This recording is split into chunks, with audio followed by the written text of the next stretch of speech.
What is up, everyone? Welcome to episode number 7 of the Ohio Sports Radio Show podcast. This is Jared and Ian back again, ready to talk some Ohio sports with you guys. But this week we are joined by our special guest, two-time Olympic silver medalist for the USA women's ice hockey team, two-time IIHF World Women's Championship gold medalist, and 2012 silver medalist, 2011 Women's Four Nations Cup gold medalist, current goaltender for the Buffalo Beauts of the National Women's Hockey League, and most importantly, Ohio native, Miss Brianne McLaughlin. Brianne, how you doing today? Ian, how you guys doing? Awesome. Awesome. Glad to have you guys ready to talk some Ohio sports. Brianne, thank you for joining us. Super awesome of you. You're our first guest on the show, which is awesome, and we got an Olympic athlete as our first. Yeah, we got an Olympic athlete as our first guest, so super awesome. But let's get into it. Let's talk some Ohio sports with you guys. For those of you who may be new to the show, we usually start each episode off with our best and worst of this past weekend. So, Ian, let's hear it. What's your best and worst, brother? My best of the week has to be the Cleveland Browns draft. The trades they made, 14 pick addressing some serious team needs, several holes, all that stuff. I got another best of the week. Last night, the Atlanta Hawks Twitter account was on fire. Cleveland just laying on a monumental ass whooping on them with 25 three-pointers. The Hawks broke out the crying Jordan meme for the halftime score. That was great. My worst of the week has to be the Spurs Thunder ending to their playoff game the other night. Manu reaches over the line. Dion Waiters gives him a forearm shiver. The clock starts early. Just a whole bunch of bad stuff happening with only with 1 minute left in a game. So don't really know what was going on there, but brutal to watch, to see it unfold on live television, but that's sports. That's my best and worst of the week. Brianne, what about you? I know you were traveling. Do you have a best and worst to this past weekend? Well, I spent the week in Florida under the sunshine, so best would be getting a Florida tan. Worst would be I came home to my lawn being a foot high and needed to cut the grass in cold weather. Very cold, so definitely jealous of you in the Florida sun. My best and worst of this past weekend, best is obviously the NHL playoffs, just fantastic right now. My Pens beat the Caps last night in overtime, which was awesome. My heart was racing, but we're now in control of the series, up 3-1, going back to Washington. Hopefully we can move on to the Eastern Conference Finals. That'd be awesome. Also, Leicester City of the Premier League. For those of you who listen to the show, you know I'm a soccer guy, so I'm a Manchester City fan. I was upset that my Blues couldn't win the league this year, but Leicester City, 5,000 to 1 odds to win the league at the start of the season. Absolutely insanity. The guy who made that line is probably dead or fired right now because the money that they're having to pay out to all these fans is incredible. 5,000 to 1 odds, let me put that into perspective for you. Before the start of the season this year, Kim Kardashian had 2,000 to 1 odds to be voted the next president of the United States. So pretty crazy odds for Leicester City to win the league. I mean, it's insane. It's probably the most monumental underdog story in the history of sports. There's nothing you can compare it to. Phenomenal. My worst of the weekend, our Cincinnati Reds bullpen continues to be absolutely terrible, breaking the run record, allowing at least 1 run for 22 straight games. That record has stood since 1900. Terrible from the Redlegs. But it is a rebuilding year, so can't get too down on ourselves. That's my best and worst of the week. Thank you guys for your best and worst of the week. Moving on, we usually do a top 5. Now, since we have a pro athlete on our show, we're going to do our top 5 favorite athletes of all time. Brianne, I'm going to let you start. Let's start with number 5. You start. That's for those of you who are watching the YouTube show. Brianne's dog Bruno wants in on the show, so he is definitely sitting in with us right now. He saw we were live, but let's start with. Took his chance. He's a camera hog, so he's going to come in and steal the shine, and that's all right, Bruno. But we're going to do our top 5 favorite athletes. Brianne, start with your number 5. We'll go to Ian's number 5 and then mine, and we'll just work our way down the list one at a time. So let's hear your 5th favorite athlete. This has got to be like least favorite to most favorite? It doesn't matter. You can go in any order that you like. All right. Well, it looks like most of my people are from when I was a kid, but I'm going to have to go with Cleveland Indian Omar Vizquel. Omar He's de- Vizquel, remember him very vividly. Was a great player. You know, I'm a Reds fan, but was a great player. E, let's hear your number five. Number 5 for me, I'm a USC quarterback guy. Big lefty, Matt Leinart. Love watching him at USC. National championship, Heisman Trophy winner. Didn't translate to the NFL. Don't know where he's at now. I read an article today about people saying that his son has a better arm than him, so that about tells you how much his arm's worth now. But Matt Leinart comes in number 5 for me. Yeah, but like for those USC guys, they're all like gorgeous looking. So, you know, they live out there in that California sunlight. I mean, it doesn't matter if they do well in the NFL. He's probably modeling or on a set somewhere talking football. So he's living the good life. Number 5 for me, Miss Abby Wambach. Like I said, I'm a soccer Ooh, fan. She's one of my all-time favorite players. Brianne, I'm stoking some that was embers, a aren't good I? one. Yeah, I know. Abby Wambach for me, she's awesome. One of the best athletes of all time, not just women athletes, best athletes of all time. So many classic moments for her in Team USA, and plus they're so dominant. Our men's team is absolute dog shit. So for Abby Wambach and the women's team, you could also throw Megan Rapinoe on that list as well for me, but Abby Wambach comes in at number 5 for me on my list of top 5 favorite athletes. Moving on, Brianne, let's hear number 4 for you on this list. That was a good one. You know what? I thought about putting Brandy Chastain in here, so I might have to squeeze her in here. Get rid of somebody else. She came So in. you're penciling. I'm switching things up. She came into one of our camps one time and spoke to us, and she was just larger than life.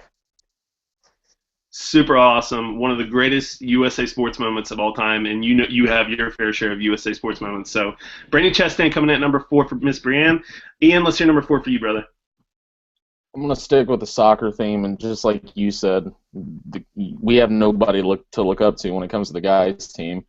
So number 4 for me, I'm going back before Abby. I'm going with Mia Hamm. Just absolutely phenomenal what she did for the game of soccer, and she really put USA soccer on the map for men or women.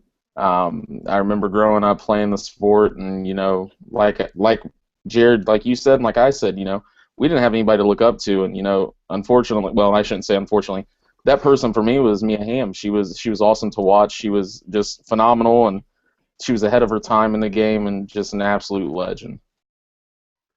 Yeah, Mia Hamm is so good that players like Abby Wambach and them are starstruck when they see her or talk to her. She's phenomenal, one of the greats ever of USA soccer, not just women's soccer, USA soccer. But number 4 for me on my list, I'm going back to hockey. Sidney Crosby and my Pittsburgh Penguins, the GOAT. Sidney Crosby right now is absolutely dominating. I love the guy. Worst playoff beard in the league, but Crosby's a man. I have two Crosby jerseys in my closet that will rotate back and forth. If we start losing games, I rotate them back and forth. Crosby coming in at number 4 for me on this list. Brianne, let's move on. Number 3 for you on your list of top 5 favorite athletes of all time. Well, my old strength coach out here in Robert Morris ended up actually being the strength coach for the Browns back in the day. Well, not back in the day, but like '06. So when I would go home, I'd go visit him, and I got talking with Josh Cribbs, and he's Ooh. one of the slowest human beings I've ever met, but hilarious. So Slow in the I got head. to know him. Slow. Yeah. Okay, because on the field, he's like one of the best kick returners of all time. So Yes. I believe that. That Slow in was, the head. He's a he Brown. was the only like athlete I've ever bought their jersey for. So I have a Josh Cribbs jersey in my closet, and he was done after the year. Yeah. But I Ian, still did you rock have a it because Josh? he's awesome. Yeah, he was a great Brown. E, did you have a Josh Cribbs jersey? I did. Yeah. I still That's do. so Okay. sad. You guys have so many jerseys that you could just throw away right now that are just worth like a nickel or nothing. It's so bad. Ian, moving on. Number 3 for you on your list of top 5 favorite athletes of all time. Well, I'm going to go a little bit bigger than Josh Cribbs. I'm going to go the greatest basketball player to ever step foot on the hardwood. Michael Jordan comes in number 3 for me. I think if you watched the game of basketball, if you grew up in our time, you owned a Michael Jordan jersey, whether you like the Bulls or not. You know, whether it was the red one, the white one, or the black pinstripe, everybody was rocking a Jordan jersey back in the day. Michael Jordan, number 23 and 45, comes in at number 3 for me. Number 3 for me, Mr. Dan Marino, the greatest quarterback of all time in my opinion. The Bengals passed on him, which physically makes me sick to my stomach to imagine him in Cincinnati slinging touchdowns. Marino's the best of all time. I mean, Peyton Manning modeled his game after him. If Marino played in today's era, he'd throw for 5,000 yards and 60 touchdowns a season. He was unbelievable. One of the best arms in the history of the league. So Dan Marino comes in at number 3 for me on my list of top 5 favorite athletes of all time. Moving on, Miss Brianne, let's hear number 2 for you. I'm going to go with another Cleveland Indian, Kenny Lofton. You have to remember was a him. Beast. Yeah. Yeah, of course. Lofton was a beast. He was. I mean, there's been a lot of good Cleveland Indians, but Lofton was a beast. He's one that I think, even if you're not a Cleveland Indians fan, you were a fan of Kenny Lofton back in the day. I think I had an old school Cleveland Indians hat too back in that era. So, E, let's hear number 2 for you on that list, brother. Number 2 for me, you guys know how big of a hockey fan I am. So number 2 for me, my all-time favorite, Ohio's Brianne McLaughlin. Absolutely love her on and off the ice. She's amazing. Oh, what a suck up. Well, suck up. And he put you at number 2. He put you at 2. What a could have at least been number 1. I know, right? Yeah. So number 2 I appreciate for me, it, though. I'm staying. Yeah, Ian's absolute suck up. Number 2 for me, I'm staying in the hockey on the ice. Mr. Mario Lemieux, a poor man's Wayne Gretzky. As you know, I'm a Penguins fan, so Lemieux is my favorite player of all time. He's arguably, I mean, he's no Gretzky, obviously, but he was phenomenal. He saved the Penguins franchise, and then now he's the GM, and he saved them again with the team that he's put together. So Lemieux for me, Super Mario, number 2 on my list of top 5 favorite athletes of all time. Moving on, our favorite athlete of all time. Brianne, let's hear your favorite athlete. Time out. You would go Gretzky over Lemieux? Yeah, I think Gretzky's the greatest hockey player of all time. Are you going to argue that? I might. Lemieux, you can make the argument, but Gretzky was unbelievable. He had 50 goals at the All-Star break. Yeah. That's stupid. But that's a different argument. Number 1 on your list of top 5 favorite athletes. Number 1 athlete, current favorite athlete, Henrik Lundqvist. Ooh, King Henrik. My Pens put him out of the playoffs, and it felt pretty good. I know. He's still fun to watch, though. As a goaltender, he's world class for sure. He's probably the king of, obviously King Henry, but he's the top of the class in the NHL for sure with goalies. I mean, there's a lot of good goalies right now, but he's unbelievable. They just can't put a team around him. But that's a good pick. That's a very good pick, especially as a goalie. So that's a really good pick. E, let's hear your favorite athlete of all time. Yeah, absolutely. Number 1 for me, the reason I wear my hat backwards, he just an immortal. He's a legend. The kid, Ken Griffey Jr., comes in number 1 for me. It didn't matter if you were righty or lefty. You tried doing the batting stance, even if you're from the right side when you were a kid. You just wanted to be the kid. You wanted to be number 24 in Little League, and that was the guy that we watched grow up, and and Aiden played, and then he came to our Cincinnati Reds, which we got a couple good years out of him before injury hit. But number 1 for me, the kid, Ken Griffey Jr. I also have Ken Griffey Jr. as my favorite athlete of all time, but just for argument's sake, I'm going to say Larry Bird. Bird, the hick from French Lick, he was the slowest, couldn't jump, but he could shoot the lights out. He gave hope to all slow white guys. So Larry Bird, for me, my list, he's number 1, even though Griffey's number 1 on my list that I have written down. But that's our top 5 favorite athletes of all time. So, yeah, some great names on that list for sure. Moving on. Let's recap the NFL draft. So my Bengals, like I said last week in my bold prediction, I said that they would grade out with an A, and it looks like almost everybody graded them out with an A. To recap the draft, with their first pick in round 1, they took William Jackson III, cornerback out of Houston. Round 2, they took wide receiver Tyler Boyd out of Pittsburgh, phenomenal pick. Round 3, they took linebacker Nick Vigil out of Utah State. Round 4, they took a steal, probably the steal of the draft, Defensive tackle Andrew Billings out of Baylor, absolute monster. I can't wait to see that kid in stripes. Round 5, they took Christian Westerman, guard out of Arizona State, another steal. Round 6, they took Cody Core, wide receiver out of Ole Miss. And round 7, they took Clayton Fajidulum. Tough name to say. Clayton Fajidulum. So I'm sorry. Clayton Fajidulum, safety out of Illinois. I knew I was going to stumble over that, but it's okay. He's probably expected that. But yeah, all just a phenomenal draft for the Bengals. Didn't really move around in the draft, unlike the Browns did, but absolutely phenomenal draft by the Bengals. They addressed every need that they needed to, filled a lot of holes, and they got some steals in the draft. So great job by the Bengals. Your Browns, when I was doing my notes for this, my God, it took me forever with all the moves you guys made. So to recap the Browns draft, they initially had the 8th pick in the draft. They traded back to the Titans, swapped first rounders, so they dropped back to 15th. They acquired a 3rd round pick and a 2nd round pick in 2017. With their first pick 15, they took Corey Coleman, wide receiver out of Baylor. Round 2, they took Emmanuel Ogbah, defensive end out of Oklahoma State. Round 3, they took Carl Nassib, defensive end out of Penn State. Staying in round 3, they took Sean Coleman with pick number 76, defensive tackle out of Auburn. They traded pick 77 and a 5th round pick to the Panthers in exchange for a 3rd round pick 93, a 4th round pick 129, and a 5th round pick 168. With pick 93 in the 3rd round, the Browns selected Cody Kessler, your boy, quarterback out of USC. Yeah, this is long-winded with the Browns. You guys did so much moving. Round 4, pick 99, they took Joe Schobert, linebacker out of Wisconsin. They traded pick 100 in the 4th round to the Raiders in exchange for pick 114 and a 5th round pick 154. With pick 114, they took Ricardo Lewis, wide receiver out of Auburn.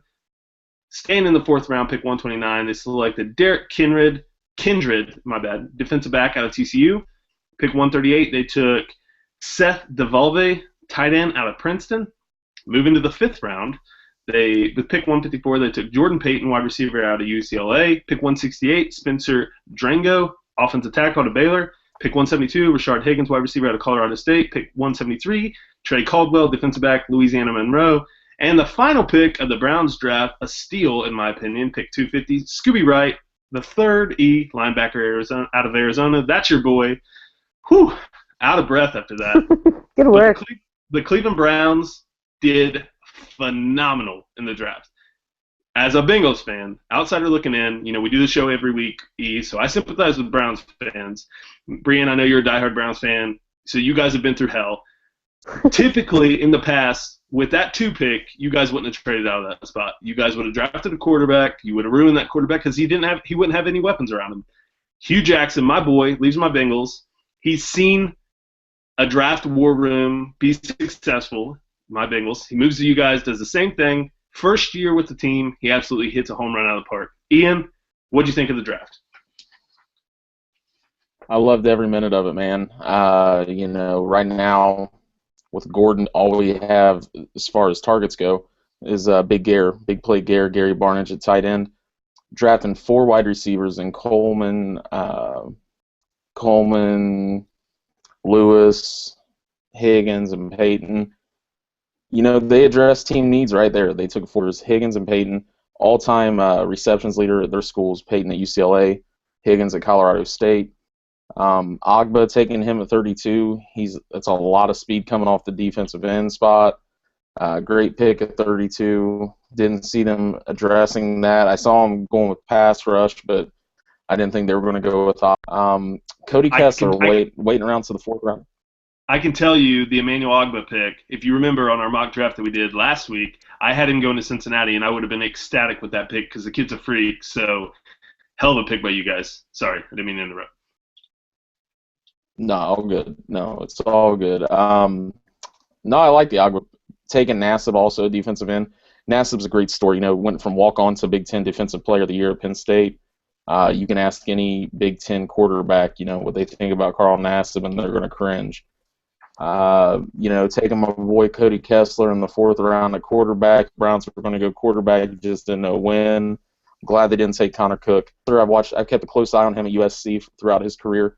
what he lacks in arm strength, he makes up for with a lot with his accuracy. Completed over 70% of his passes while at USC.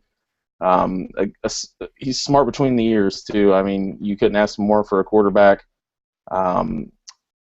Good pick in Coleman. Addressing offensive line, we need some depth there. I thought the Spencer Drango pick later in the draft was great. He's a guy that can start from day one. And then my boy Scooby in the last round with our last pick, man. I've preached and preached and preached on this show how much I want Scooby right. All-American in 2014. Just he's a stud. His season got cut short last year because of a torn meniscus, but I think he's going to provide Cleveland with a lot of thrills. He's just he's smart. He knows that linebacker spot, and he's all over the field with it. Jumped into a pool when the Browns drafted him. I love it.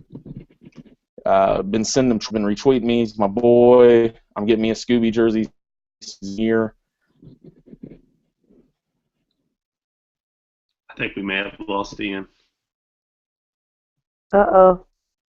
Ian, did we lose you? He's probably still talking. For those of you who are watching our YouTube channel, we lost our boy Ian. So it looks like it's just going to be me and Brianne until I can get Ian back. I'm back. Oh, there he is. We got Ian back. Yes. I'll just edit that out. Don't worry about it. I'll edit that out. So what you were talking about your boy Scooby. Oh, how far did I get? I don't know. You cut off. You said he was been retweeting you, and you're going to get a jersey, I think. Oh, okay, yeah, because I didn't hear any laughs. I thought I made a pretty good punchline.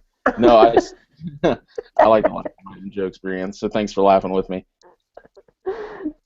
No, I'm going to be the first one out there in line to get a Scooby Wright jersey. I think you're going to be the only one in line to get a Scooby Wright jersey, but that's... Well, thank you, Brianne. Thank you. It's hard being a Browns fan. It's nice to have another Browns fan on the show. We got to stick together. I heard that. No, I'm going to go out and get a Scooby Wright jersey, and that's probably going to mean that he's going to be done after 1 year with the Browns. So, like she talked about with the Josh Cribbs jersey, I had one I use it to clean my furniture with now, so it'll probably end up being right there rotating in and out with my Scooby Wright jersey here in a couple years. But love the Scooby pick. Great name. Yeah, fantastic name. I thought it was a great pick by you guys. Brianne, I know you were traveling. Do you have any thoughts on the draft by your Browns? Yeah, I tried to look it up and see how we did. I heard we did pretty well. But I feel like they say that all the time, and we still end up below 500. So I'm excited to see how Corey Coleman pans out, though. I saw he had 20 touchdowns in 8 games or something like that. So I'll take that. In Cleveland. He was a beast, especially without your boy Josh Gordon. Corey Coleman was a beast. So the Browns, we've said it in past shows, the Browns have so many needs that they're like an expansion team. So for them to trade back and pick, how many players did you guys take in the draft? Like 14 players? Yeah. Yeah. Okay, so that's an insane draft. I mean, not all those kids are going to make the team, obviously, but I mean, if half those guys make the team, that's a lot of holes that you guys have plugged up. It's going to take time in Cleveland. Cincinnati didn't turn around. It was a 10-year rebuilding job. So we're still rebuilding. We can't win a fucking playoff game to save our lives. So, it takes time. You guys will be there, and I thought it was a great job by the Browns. I thought my Bengals did a great job. They got tons of value, and I know a lot of Bengals fans out there were happy. The Bengals, I thought, did so well, and Bovada, which is a sports betting book in Nevada, based out of Nevada. Now, Brianne doesn't bet. We're not going to say that she does, so she's a pro athlete. She does not bet. This is me saying this. Bovada released today, actually, on Thursday, they released odds for teams to win the Super Bowl. It was updated after the draft. The Bengals were actually 22-1 odds to win the Super Bowl before the draft, and they did so well they bumped down to 18-1 odds. Best odds to win the Super Bowl is the Patriots, of course, at 7-1. Worst odds is the Jacksonville Jaguars at 66-1. So maybe throw a couple bones on that, because that's pretty good payday. But yeah, Browns did a fantastic job. Bengals did a fantastic job, and can't really ask for much more out of the draft. The draft is awesome. The first round's fantastic, but then after like a few names, it's just like, God, this takes forever, man. It was like 3 hours for the first round. I mean, it was unreal. But yeah, and another note on the draft: the Ohio State Buckeyes, huge draft class. They had 12 players that were drafted in the draft. They had 5 players go in the top 20. For a recap of that, number 3 overall pick, defensive end Joey Bosa went to the Chargers. Number 4, Zeke Elliott went to the Dallas Cowboys. Number 10, Eli Apple went to the New York Giants. Number 16, offensive tackle Taylor Decker went to the Lions. Number 20, linebacker Darren Lee went to the Jets. 47, wide receiver Michael Thomas went to the Saints. 61, Von Bell went to the New Orleans Saints. 80th overall, defensive tackle Adolphus Washington went to the Bills. 85 overall, Braxton Miller went to the Texans. 94 overall, tight end Nick Vannett went to the Seahawks. And 4th round, they had pick 102, Joshua Perry went to the Chargers, and pick 139, Cardell Jones went to the Buffalo Bills. Awesome, just awesome draft by the Buckeyes. Huge class, and Cardell Jones is his response to being drafted was awesome. Did you see that? He ripped his shirt off like Hulk Hogan. It was awesome. Absolutely electric. So great job by the Buckeyes. Yeah, that was the draft. It was a great draft. It was fun. I'm not gonna lie, I nerded out the entire time. My fiance graduated from college this past weekend, and I literally was on Twitter the whole time, like, all right, when are the Bengals picking? When are the Bengals picking? But it was awesome. Fantastic job by the Bengals and the Browns, and obviously the Buckeyes. So congrats to them as well. Real quick, let's move to baseball. The Cleveland Indians right now, they were playing tonight. Don't know if they won, but they're kind of struggling right now. Corey Kluber's pitching his lights out right now. They're in a series with the Tigers, but they were losing earlier tonight. I'm going to guess they lost because they were getting destroyed. But yeah, Indians are struggling just like the Reds are. Reds are terrible right now. I think they won tonight. They're playing the Brewers after I think they lost 8 of their last 10 games going into tonight's game. Our bullpen, like I said, in my worst of the week has been absolutely terrible. Not much really to talk about right now, except both teams aren't playing well. So baseball, whatever. It's been terrible. It's been absolutely terrible with this Reds bullpen. But don't get down on yourself. Rebuilding year. Indians fans, you guys have a lot of rebuilding to do as well, and it's going to be probably a long year for both of us. Moving on, staying in Cleveland Cavaliers. Up 2-0 on the Atlanta Hawks in round 2 of the NBA Eastern Conference playoffs. Last night, like Ian said, the Cavs made an NBA record 25 three-pointers in Game 2, which was unreal. They could not miss. They're absolutely dominating the Atlanta Hawks right now. Looks like they're probably going to sweep. My opinion is they probably will. They look like a absolute wrecking ball in the East right now, but we knew they would be. Brianne, are you a Cavs fan? I am. Yeah, probably not as much as the Browns, but yeah, understand. Have you been keeping up with any of the playoffs, or have you been too busy traveling? Currently I've been traveling a lot, but all of my friends back home are just super big Cavs fans, so I get the Snapchats all day long. Right. Of them at the games. Yeah. So the NBA playoffs, to me, feels like it lasts like 8 years. It is so long. I think they need to go back to 5 games in the first round. Maybe, 5 games in the first round. 7 just so long for me. I mean, the games take forever. They got a lot of rest. Like hockey players, they get like 1 day of rest in between games. The series go pretty fast. 7-game series do. NBA, they get like 3 or 4 days rest. It's stupid. But E, what's your thoughts on the Cavs game last night, man? And then being up 2-0 on the Hawks. Absolutely. Did we lose Ian again? This guy's internet connection. Ian, got it. Start over. You start over. Your connection is pretty bad. Sorry to all of our listeners out there. Go ahead and start over. Ian, what are your thoughts on the Cavs? There you go. My thoughts on the Cavs last night, Jared. All right. So, a lot of Hawks fans are butthurt over this, saying, the Cavs ran the score up and everything. If you want to avoid that, if you want to avoid the ass kicking that you take, you start playing defense. If you watched the game last night, the Hawks were just standing around watching them drain these threes. Just a great performance by J.R. Smith. He's either on or he's off, and last night couldn't be much more on than him. LeBron got his, Kyrie got his. Love a so-so game, but he cleaned up on the boards. Tristan didn't need much from him. Just pretty much everything fell into the Cavs' favor last night once they started shooting the three ball. It was great. It was fun watching it as a fan. Loved what LeBron said after the game about J.R. Smith. You know, he wished he had the green light like J.R. Smith does. Said that Coach Lou tells him to go out there and he has the ultra green light. Whenever you feel open, shoot the ball. Which J.R. Smith replied, I feel like I'm open 90% of the time, which that's not the case, but you know you're going to hear something like that from a shooter. That's a perfect J.R. Smith response, though. I mean, he's insane, so it's a perfect response. Cavs, they're unstoppable in the East. Nobody's going to touch them. It's a real series when they get to the finals, so hopefully they can win it. I hope Cleveland really wins the championship. They deserve one. They have the most diehard fans in sports, so hopefully the Cavs and LeBron can bring them one. We could use a championship somewhere. Jesus, I know, right? It's about time. I've said, Ian can vouch for me.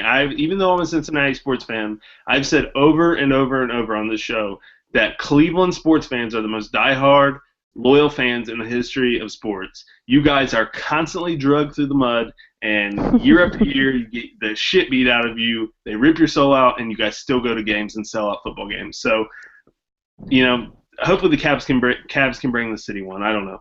But moving on, let's do our OSR mailbag segment. So we will answer a lot of your guys' questions, but most of the questions are going to be directed more toward Brianne. But let's get a couple questions out of the way. Okay, so this question comes via our Facebook page. Mr. Dan Combs wants to know, who do you guys believe is the most deserving Reds player to get an All-Star nod so far? Ian? It's got to be Zach Cozart. There's no. Has to be. Cozart is just hitting the cover off the ball. He's doing well in that was thrown on him at the beginning of the year. He's came back from injury. He's produced, and you know, you can never question his defense. He's always had the glove. He's always had the arm at short. He always covered. We lost him. We lost him again. This guy's internet connection. This guy's on AOL dial-up right now. It's not dial-up. I don't know what's going on. It's all right. So what do you think of, or who do you think deserves an All-Star nod from the Reds? I know you said Cozart. Just start it over. I'll edit it. Zach Cozart's the only person I could see getting the All-Star nod from the Reds, tearing the cover off the ball. He got thrown into that leadoff spot for the Reds at the beginning of the season, coming off an injury. He's having his best offensive year he's had. You can never question his defense. He's always had the glove, always had the arm. He's a shortstop version of Brandon Phillips. They're filthy up the middle together. Right now, I see Zach Cozart and Zach Cozart only getting the All-Star nod. He's been, the lone bright spot so far. Suarez has had a few good games, but I give the nod to Cozart and only Cozart. Same for me. Cozart's been amazing for the Reds this year. He's seen the ball well, knocking the cover off of it. So for me, Dan, Cozart's getting my nod. Thanks for the question, brother. Moving on, Will Cheserek wants to know, Ian, Brianne, how about your guys' Browns drafting one of his UCLA boys, Jordan Payton? Also wants to know about what do you guys think, or Ian, what do you think about Miles Jack falling out of the first round, and why didn't the Browns, do you think, selected him at their pick 32? Like I said, I love the Jordan Payton pick. He's the all-time reception leader at UCLA.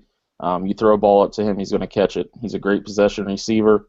As far as that 32 pick goes, I really thought they'd go Miles Jack. I wanted Miles Jack. He's an absolute freak. I think he fell out of the first round because all the talk about his injury and, discussing whether or not he was going to have microfracture surgery.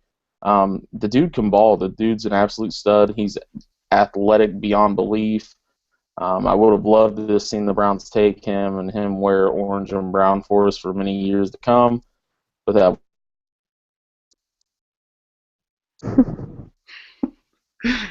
We lost Ian again. This is 4 times in one show. Oh, no, he's back. Ian? Yep.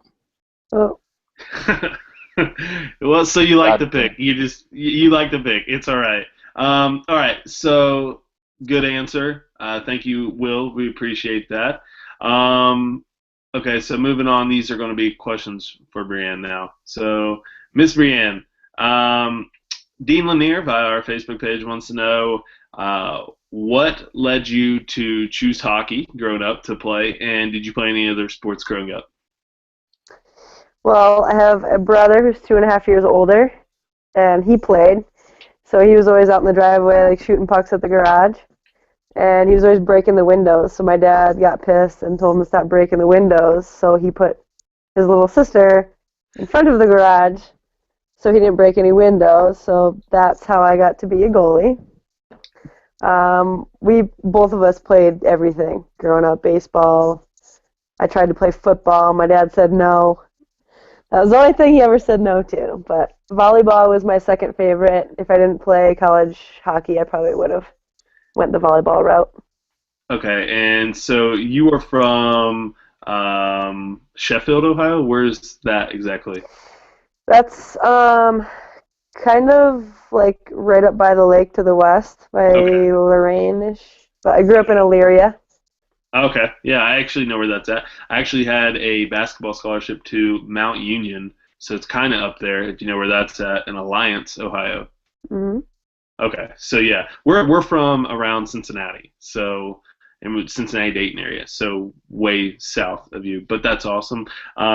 So we have another question from Tim Matnan. Tim wants to know.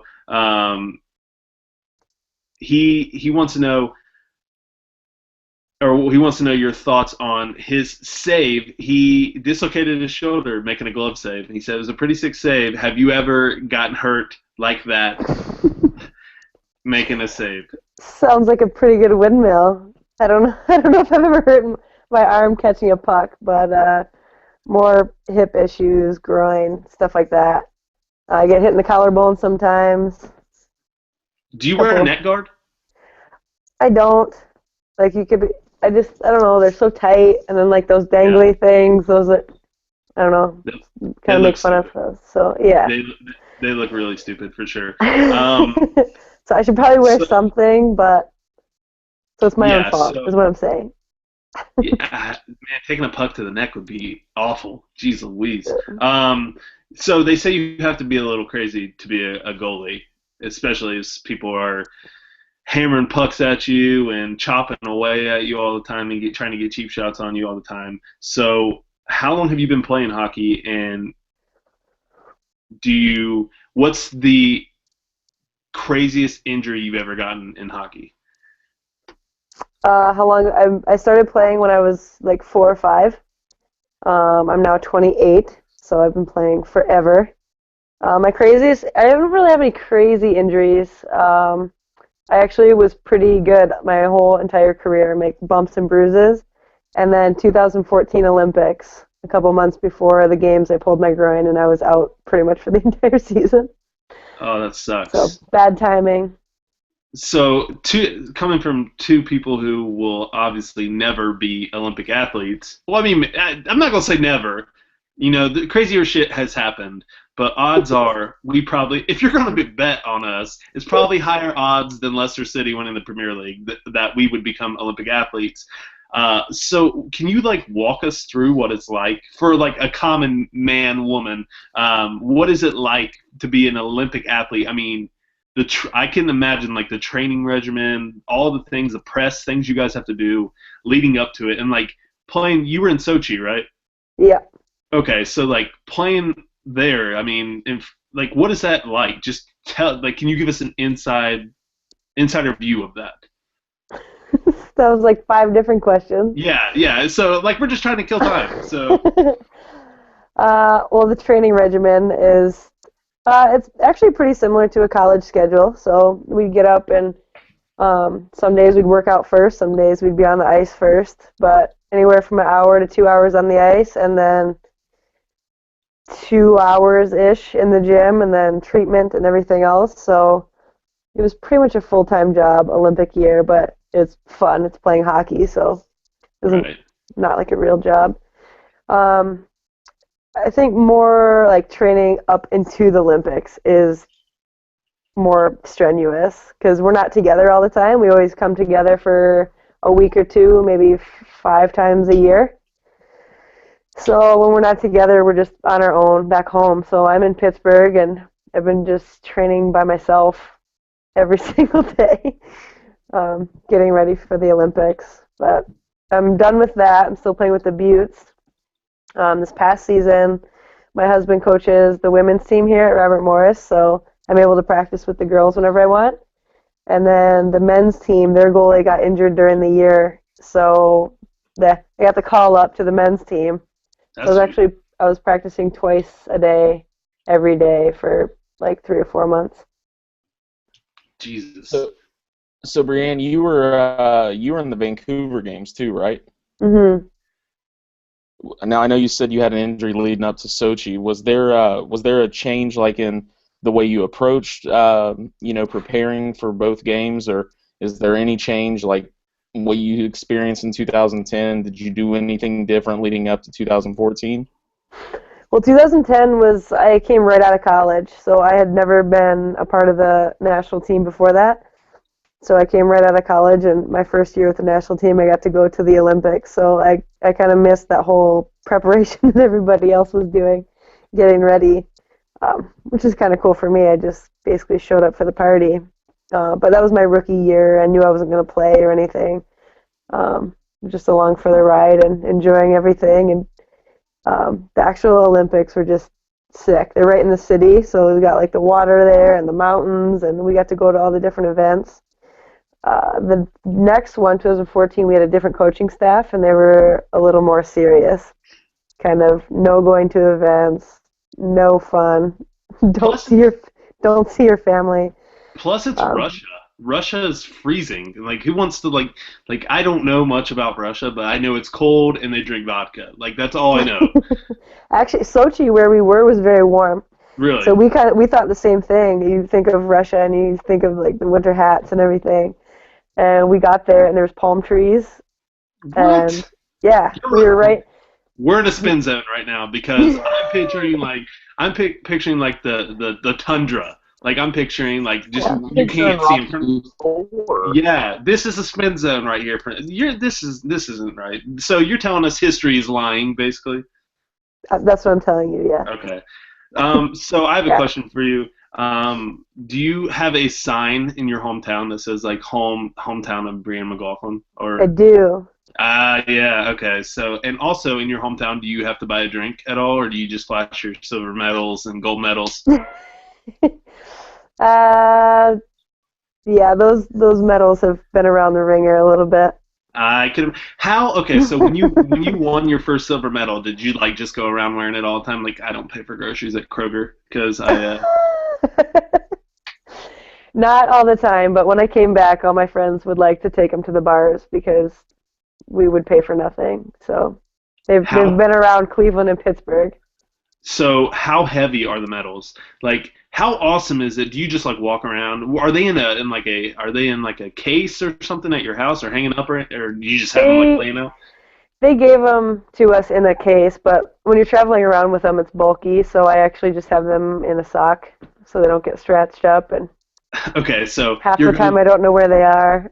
you're going through airport security. And the thing goes through your baggage goes through the metal detector or whatever, and they're like, "What's this big hunk of metal?" And the sock, silver goes off right in a metal detector, correct?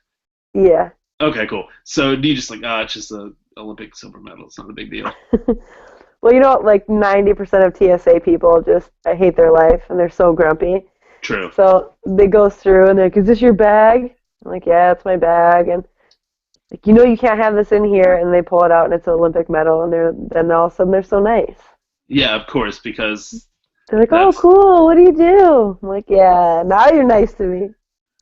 That's I can imagine. Okay, so the feeling. Describe the feeling before a game or when they're presenting you guys with your medals. They're introducing you. The national anthem's playing. Like, walk us through that.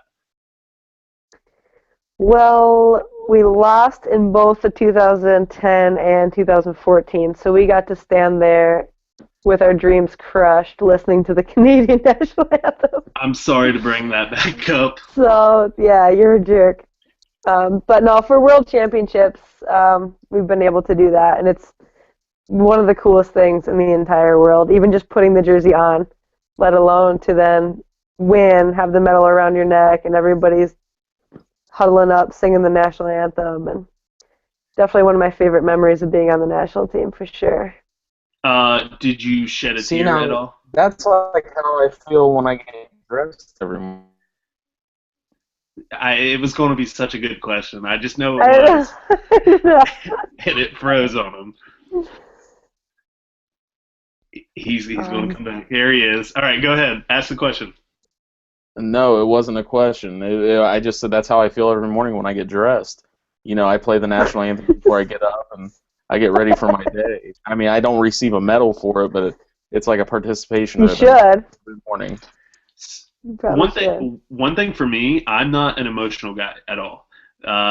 But when it comes to sports and like my country, I'll shed a little tear. Like, I'm not gonna lie, I went to the USA National, the men's soccer game up in Columbus not too long ago, last month I think. And when that national anthem played, I was like a proud ass American. I had a beer in my hand. I was like ready to go. Very proud ass American. So I can imagine being a professional athlete, representing your country in a foreign country in front of so many people. You know, medals on the line. Did you cry? Did you shed a tear? After 2010? Not after a loss, like the national anthem's playing, you're ready to go. Oh, yeah. After 2010, my first year on the team, like just traveling around, and that was my first experience with that, and like representing the country and everything, and we were just the most patriotic people in the world, being able to do that. And I remember that summer we had a country mega ticket in Pittsburgh, and Brad Paisley was playing, and he had this like all the Marines come out, and they had like a huge flag, and they sing the national anthem, and I was crying. It was embarrassing. Yeah. But yeah. I would definitely cry. But like I feel like a hockey player especially, you guys like can't show any sign of weakness. Like you guys always have to be like, you guys would break your arm, it's like it's just a scratch. I can go back out there. Like hockey players have to be like constantly tough. So I feel like you couldn't like shed just a little tear, especially in Russia. Like if Putin sees that, he's won. Like he knows he's got his foot on your throat. You're done. So, yeah, you're done. So I could not imagine winning a medal. My God, like an Olympic medal, especially, like that's just awesome. I am one of those people. When the Olympics is on, I will literally watch everything. But like, I'm a huge hockey fan, so I absolutely could not imagine. E, you got any more questions for her? No, I'm in fear of freezing up. So that's all I had. You're done talking. Yeah. So awesome to have you on the show. I can't thank you enough. I know it's way past your bedtime. You got a busy day tomorrow. So one reason we brought Brianne on the show was she has some hockey camps that she wants to talk about. So Brianne, I'm giving you the floor. Go ahead and tell us all about your hockey camps. All right. I started doing them last year. When I got back from Sochi, we're actually living in Boston, so I moved back. And I kind of had to find a career here to do something with myself. So I started my own company, and I do goalie lessons out here in Pittsburgh. I'm just starting now to do like video analysis. I'm working with a company where people can video whatever they want. It gets sent to me, and I can analyze it and write on it and everything else. So that will be coming soon on my website, which is just briannemclaughlin.com. So that way I can work with goalies here in Pittsburgh at my actual facility, but then with the videos, I can do anyone, anywhere. So I started off with that, and then once the summer came around, I had a lot of people wondering about girls hockey. Like, there's nothing specifically for girls in the area. So I put together my own girls-only camp. So this will be my second year. It's July 5th through the 8th. Almost sold out. I have about 4 more spots left, I think. Awesome. And then working on the plans of putting together kind of a last-minute goalie camp as well at the end of July. That will be my first one. That's super awesome. So when me and my fiance have kids, we know who we're sending them to because we will have hockey players for sure. But that's super awesome. I got 2 more questions for you. I asked you before the show if you had seen Mighty Ducks 2, and you said yes. How does your game compare to Julie the Cat Gaffney? Be surprised to know that's not actually the first time I've been asked that. Okay, well, I feel like shit now because someone stole my question. But I'd have to say that I would probably move better than she does, but I can't. It'd be rude to compare my glove to hers, I think. Yeah. She stopped Gunner Stall cold with a cold glove too. So You yeah, can stop I don't Gunner. know. Like, you're it. Yeah, he deeks twice. He's fancy. But okay, so that's one question, and 2 questions. How many goals would I score on you out of 5? Like, we're playing street hockey, not on ice, because you got an advantage. On ice, I'm going to rush you. I'm going to make you feel uncomfortable. But on street hockey, how many goals do I score out of 5? I haven't played street hockey since I was about 7, so I think you might have an advantage there on me. You got to give me a number. I don't know if I can move very well, but I'm going to say none. Okay, that's just that's disrespect. I haven't seen your skills, but unreal wrist shot. I would say I probably score 2. I'll give myself 2. Ian, how many do you think you could score on her? I don't think I could score any on her. She's my number 2 favorite athlete of all time. So I mean, yes. she's dominant. Ian's sending them over the bar a lot. He just sent them into the crowd. I'd say 2. I'd give myself 2. If I score 3 on you, I think I should be able to have a coaching position at one of your camps. I think that's only. But maybe maybe one day in the future we'll have to set up a goalie challenge with you or something, and I can embarrass you on YouTube in front of the world. I don't know, but no, I'm lying. She would stop every shot that I sent her way. So, but anyways, don't try to get back on my good side. Ian's already my favorite. Yeah, see, you caught me. Okay, I'm sticking with 2 then. I'm saying 2. But Brianne, thank you so much for joining us. We really do appreciate it. That's episode 7 of the Ohio Sports Radio Show. Sorry for the technical difficulties. For those of you, if you were listening to the podcast or on YouTube, I will try to edit them out of the podcast, and you may not even hear this if you're listening to the podcast because I probably edited it out. But thank you, Brianne. Thank you, Ian. Check out our website, ohsportsradio.com, updating it daily with new Ohio sports stuff. Subscribe to us on iTunes. Our podcast is doing pretty well on there. If you're an Android user, check us out on Stitcher and Google Play Music. But yeah, definitely subscribe to us on iTunes, Ohio Sports Radio Show in the search bar, and you can download our episodes on there as well. Follow us on Twitter at Ohio Sports Radio, and like our page on Facebook, Ohio Sports Radio on Facebook. Ian, it's been a rough night for you, but do you got anything else to add? It has been a very rough night. No, not really. Just looking forward to a good week of sports. Go Reds, go Indians, go, I don't know, Bengals, Browns, Cavaliers, sweep them, close them out. Brianne, thank you so much for coming on here and, just dealing with the technical issues on my end. We appreciate you being on here. Thank you. Thanks for having me, guys. He had to get one more technical issue in. Perfect ending to his show. Ian, thank you, brother, for all your help. Brianne, thank you so much. Hopefully we can have you on the show again whenever your season starts. Hopefully you can get that worked out with the Buttes. Send us some Butte shirts. We'll rock them on the show. I will wear a Buffalo Butte shirt, and I hate Buffalo. You can ask Ian. I hate the the Ryan brothers. I hate Buffalo so much, but I'm a Buffalo Buttes fan. Thank you so much to Brianne. Thank you so much to Brianne. Thank you so much to Ian. Check us out next week with episode 8 of the Ohio Sports Radio Show.